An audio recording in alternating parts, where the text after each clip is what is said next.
అందరికీ నమస్కారం. నేను ఆర్ ఈశ్వర్ ప్రసాద్, హెచ్ఎంఎస్ రాష్ట్ర కార్యదర్శిని, ట్రేడ్ యూనియనిస్టు.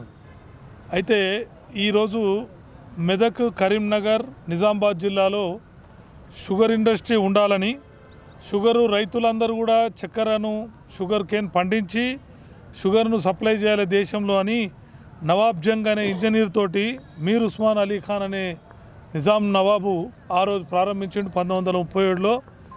ఇక్కడ మెట్పల్లో కంపెనీ, మంబోజ్పల్లో కంపెనీ, ట్రైడెంట్, అట్లాగే బోధను ఇవన్నీ కూడా పెట్టి ఇవాళ నిజామాబాద్లో కోఆపరేటివ్ క్రెడిట్స్ షుగర్ సొసైటీ కూడా పెట్టారు.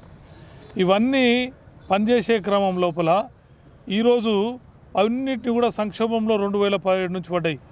మనకు మంబోజ్పల్లిని మీరు గమనిస్తే 150 ఎకరాల ల్యాండ్ ఉన్న మంబోజ్పల్లిలో గోకరాజు రంగరాజు గారు డెల్టా సైన్స్ అనే పేరుతోటి సంస్థతోటి 20,000 ఎకరం చొప్పున కొనేసిండు చంద్రబాబు నాయుడు గారు అమీర్ రాయలా.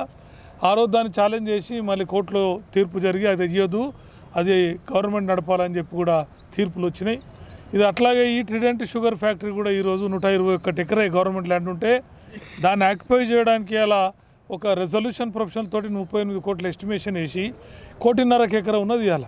అంటే దాదాపు 250 కోట్లు వచ్చే సంస్థను 38 కోట్లకు తగ్గించి కార్పొరేట్లు తమ వ్యాపార ఫలాల కోసం, పైసల సంపాదన కోసం ఈ షుగర్ ఫ్యాక్టరీలను కేంద్రాలుగా మార్చుకొని వాటిని చంపేస్తున్నారు.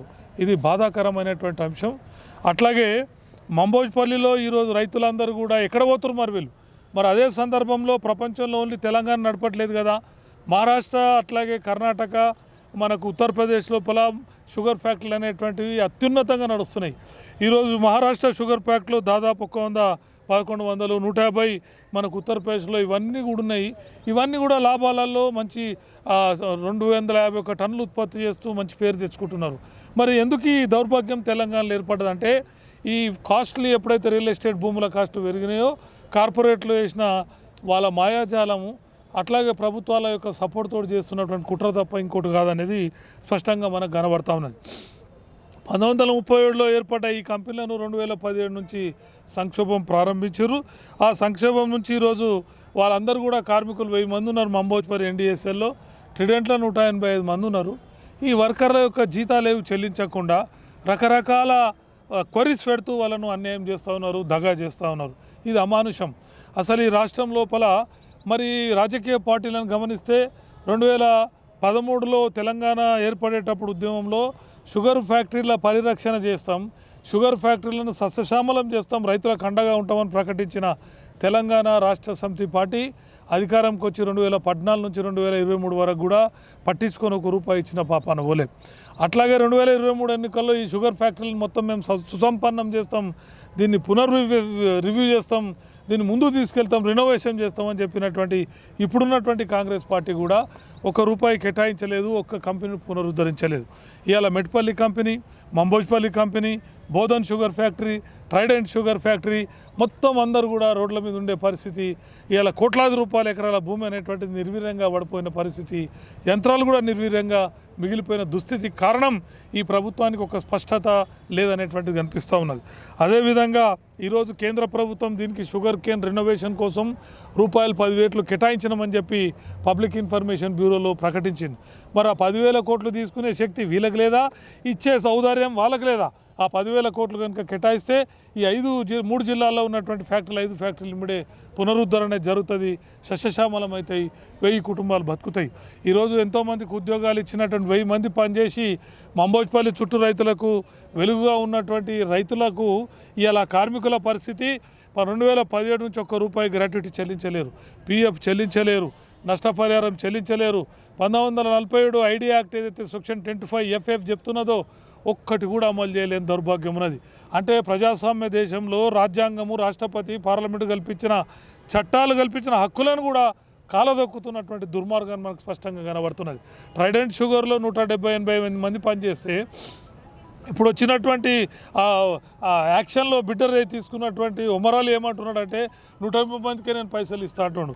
ఎన్సీఎల్టీ కేటాయించింది 3,20,00,000 20 లక్షలు కేటాయిస్తే నేను వాళ్ళకే ఇస్తా అని చెప్పి నాన్న అడుగుతున్నాడు, ఇంకో సబ్ కాంట్రాక్ట్కి ఇస్తా అంటున్నాడు. ఇది ఏం దౌర్భాగ్యం? ఇది ఆటవిక రాజ్యమా, ఇది ప్రజాస్వామ్యమా అని చెప్పి మాకు అర్థం కాకుండా ఉన్నది. ఇమ్మీడియట్గా ప్రభుత్వ యంత్రాంగం కదిలించాలని ఈరోజు మెమోరాండం తీసుకొచ్చి ఆ మెమోరాండంను షుగర్ కేన్ కమిషనర్కు అట్లాగే కలెక్టర్ గారికి సమర్పించినాం. స్టేట్ కమిషనర్ కూడా పోస్టు చేస్తున్నాం. మీరు తక్షణం స్పందించాలి. మీకు ఆల్రెడీ గౌరవ ఢిల్లీ ఎన్సిఎల్ఏటి కోర్ట్ దాదాపు 23 పేజీలలో చాలా స్పష్టంగా చెప్పింది, నువ్వు ఇవన్నీ చేయొద్దు, పునరుద్ధరించాలని చాలా స్పష్టంగా చెప్పింది. అది చేయకుండా ఈ కోర్టు జడ్జిమెంట్ వచ్చి 2023లో ఇస్తే 2026 ఫిబ్రవరిలో మాట్లాడుతున్నాం. ఇప్పటి వరకు కూడా దీని గురించి కనీసం ఆలోచించలేని పరిస్థితుల్లో షుగర్ కేన్ కమిషనర్, తెలంగాణ రాష్ట్ర కమిషనర్ కుంభకర్ణ నిద్రలో ఉండడం దౌర్భాగ్యం, డిస్టిక్ కమిషనర్ కూడా నిద్ర అవ్వడం దౌర్భాగ్యం. దీన్ని ప్రశ్నిస్తుంది హెచ్ఎంఎస్. అందుకే మెమోరాండం ఇచ్చి ఈరోజు పోరాట ప్రసంగాన్ని పూరిస్తూ ఉన్నాం. ఇవాళ మెదక్ జిల్లాలో ఉన్నటువంటి ఈ 2 కంపెనీలే కాకుండా బోధను, మెట్పల్లి కార్మికులకు కూడా మేము సందేశాలు పంపుతున్నాం. మొత్తం ఈ షుగర్ కంపెనీల పునర్వ్యవస్థ కోసం మహారాష్ట్ర, ఉత్తరప్రదేశ్ ఎట్లయితే సస్యశ్యామలంగా ఉన్నాయో ఆ పద్ధతిలో ఉండే విధంగా చేయడం కోసం హెచ్ఎంఎస్ పోరాటం కొనసాగిస్తుంది. అదేవిధంగా కార్మికులందరినీ దించి ప్రజాస్వామ్యవాదులందరూ కూడా ఈ అమానుషాన్ని, ఈ షుగర్ ఫ్యాక్టరీల రైతులకు పండించనీయకుండా కార్మికులకు వాళ్ళ హక్కులు చెందకుండా చేస్తున్న ఈ దుర్మార్గాన్ని మీరందరూ కూడా ప్రతిఘటించాలని, ఖండించాలని, వీళ్ళకి తగిన బుద్ధి చెప్పాలని విజ్ఞప్తి చేస్తున్నాం. త్వరలో రాష్ట్రవ్యాప్త ప్రోగ్రాంకు సమాయత్తం అవుతున్నాం. ఇందిరా పార్క్ వద్ద చలో ఇందిరా పార్క్ హైదరాబాద్ అని చెప్పి మొత్తం షుగర్ కంపెనీ కార్మికులు, రైతుల యొక్క వాళ్ళ యొక్క సమస్యలు పరిష్కరిస్తుందా ఈ ప్రభుత్వం, లేకపోతే వదిలేస్తుందా, లేకపోతే ఈ ప్రభుత్వంతో తేల్చుకోవాలనేది హెచ్ఎంఎస్ తెలుసుకోవాలని నిర్ణయించుకున్నది. కాబట్టి ప్రజాస్వామ్యవాదులు, ప్రగతిశీలులు అందరూ కూడా ఈ న్యాయమైన పోరాటాన్ని మద్దతు ఇవ్వాలని సవినయంగా విజ్ఞప్తి చేస్తున్నాను. ఈశ్వర్ ప్రసాద్, హెచ్ఎంఎస్ రాష్ట్ర కార్యదర్శి.